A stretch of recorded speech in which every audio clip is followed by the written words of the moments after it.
with a right-wing parody of Schoolhouse Rock, illustrating how the lawmaking process could be corrupted.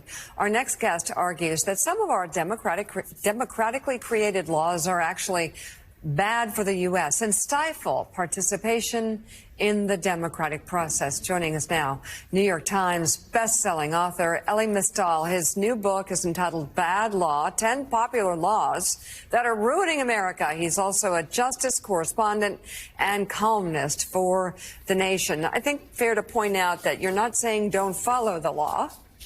Yeah, no, I'm not saying don't follow the law. I'm black, and I know that doesn't always work out very well for us. We're not like the people who can attack the Capitol. But I am saying that many of the laws that we have in this country are absolute trash. Right? And one of the reasons why I wrote the book is that somebody on my side of the aisle has to start writing Project 2029. Right? Somebody has to start writing a positive agenda for the Democratic Party. I didn't want to write another Orange Man bad book, because obviously the Orange Man is very bad and very dangerous to all of us. But the Orange Man represents a aggressive Republican policy agenda.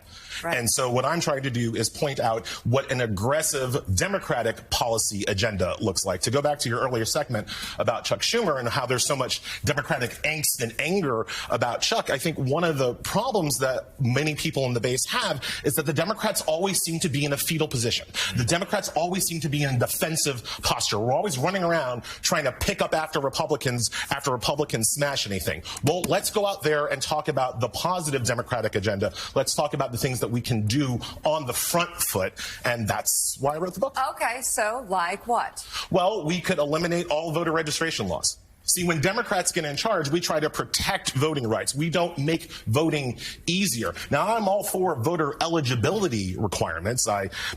We might disagree about what those requirements should be, but, I'm going to say that, there should be an age limit to vote. I might say 16, you might say 18, but I'm not going to say 8. Right? Mm-hmm. So we're going to agree that there should be voter eligibility requirements. But once you're eligible, why do you have to pre-register?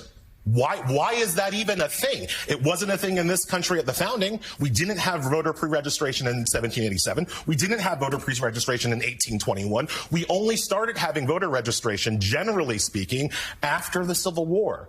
Why do you think that is? It's because a bunch of freed African slaves were migrating up north, and all of a sudden New York was like, we need some registration up in here, right? A bunch of immigrants from Europe, mainly Ireland and Italy, were coming to New York. People were like, oh, we need some registration in here. If you're eligible to vote, you should be automatically registered to vote, and that is how they do it everywhere else but us. Everywhere else but us either has automatic registration or some other form of forced registration for everybody, so that you don't have this disconnect between eligible voters and registered voters. That's the first law in the book that we could change. And it's to see how that's different than just saying we have to protect voting rights. No. We don't have to protect voting rights. We have to expand voting rights so that the 90 million people that sat on the couch and sat out this last election between democracy and fascism, so that maybe they have a little bit of an easier time to get up off the couch and come participate in the democracy. Right. Elie, wouldn't it also be, if we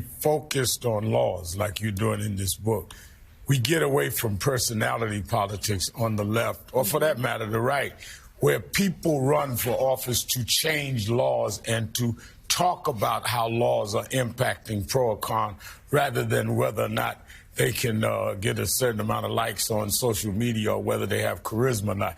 Because there's no real... We have lawmakers that never discuss laws. One of the things that in our community, Al, is that when you talk to non-voters, I'm not talking about black Republicans. You can get Byron Donalds up here and he'll tell you whatever you want to hear. When you talk to people in our community that are not voting, what they will tell you is that it doesn't seem like it matters. Nothing changes no matter who gets elected, right? And now I disagree with that. I have been in the barbershop disagreeing with that. I don't go very often, but you can imagine when I go, it's great, right? I disagree with that. But part of what I'm doing in this book is saying, well, these are the policies that we could change. That if we elected better leaders, more focused leaders committed to our communities, these are the laws that would change and would improve your life tomorrow. I have a whole chapter about felony murder. I have a whole chapter about stand your ground. These are two of the most racist laws that we have on our books that lead to the over-incarceration of people in our community. So highlight one more of these laws for us that you dive into in the book. Yeah, so I go really hard on immigration. People who are following the tragedy and the abduction of Mahmoud Khalil have recently become aware that the 1921 Immigration and Nationality Act allows Marco Rubio to pull people's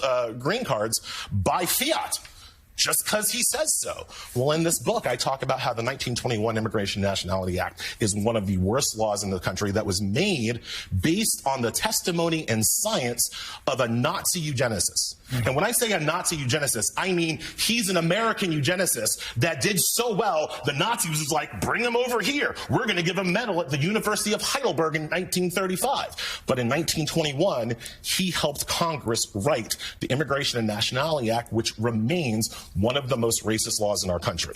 That is something that we could change tomorrow that would not only free people like Mahmoud Khalil, but completely reform and reimagine our immigration process. The new book, Bad Law, 10 Popular Laws That Are Ruining America, goes on sale tomorrow. Author and justice correspondent and columnist for The Nation, Mystal, thank you so much for coming on the show this morning.